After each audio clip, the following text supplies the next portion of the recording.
South Africans are accessing national parks for free. This is part of a plan to encourage people, especially those who can't usually afford the entrance fee, to enjoy our national heritage. Let's now bring in Rey Thakhuli, who's the General Manager for Media Relations at SANParks. Rey, thank you so much for making time for us. So this free access started yesterday. Did most South Africans take advantage?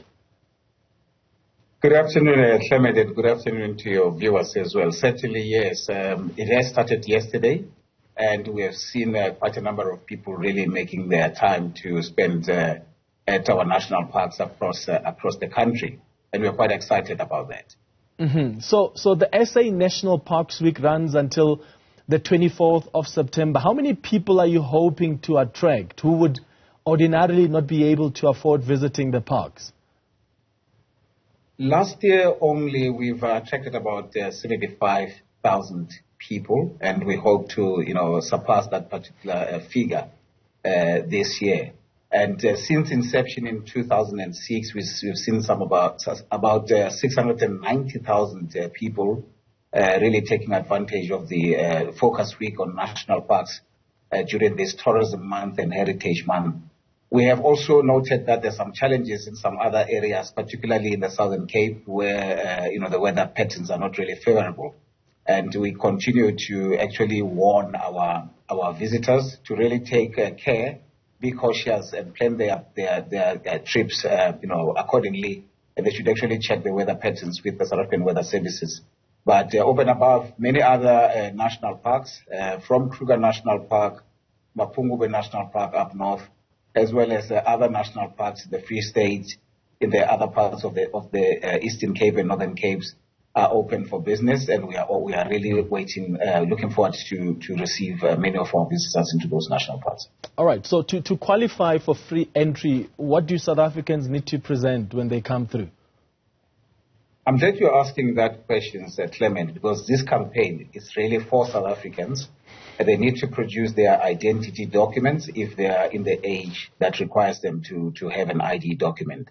And of course, for children that are under 16 or 18, they don't need to produce anything, but they need to be accompanied by adults to gain free access into the country, into the national parks. And is booking required, or they can just come through? They can just come through, but we urge them, those that are able to book, they can do that. They can go on our website.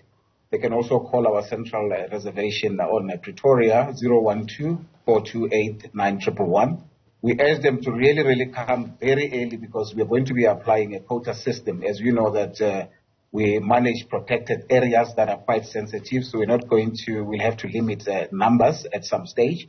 So we urge them to really make their time early into our gates. They will be afforded an opportunity to come in. All right. So what does this free access then cover? Can Clement just rock up and expect accommodation and some of the commercial activities within the parks to be covered, like safaris and the guided walks? Or is it just free access into the parks themselves, and any additionals, that's on you? Certainly, Clement, is just there for day visitation.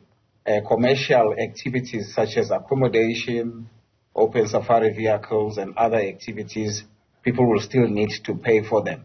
But we are saying to them, conservation fees or entry fees that you would ordinarily pay, they won't be paying for this full week. So we actually encourage them to take an opportunity to come in, because they're already discounted in terms of the the entry fee. So they can come, have time in our restaurants, in our picnic sites, and also enjoy their time on our game drives and many other activities that we have within our national parks. And do you have certain parks that do not form part of this National Parks Week's free access programs? We've got Kruger, for instance, which will open from tomorrow, the 18th, up until the 22nd, Friday. That is Kruger, Ado, Kgalagadi. Will only open from Monday to Friday, and Namakwa, which is now enjoying the flower season, will not open at all for Parks Week because we've already had people that are there for to spend time within the flowers.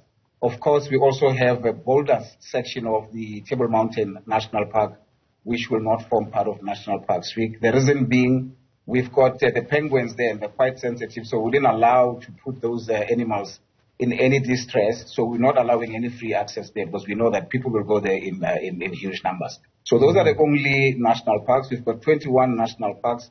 Those 2 are not participating, but all 19, from up north down to the Cape Agalas, those national parks will be accessible for free access. Oh, wonderful. Thank you so much for providing us with that useful information for anyone who wishes to visit all these national parks. Free access until the 24th of September.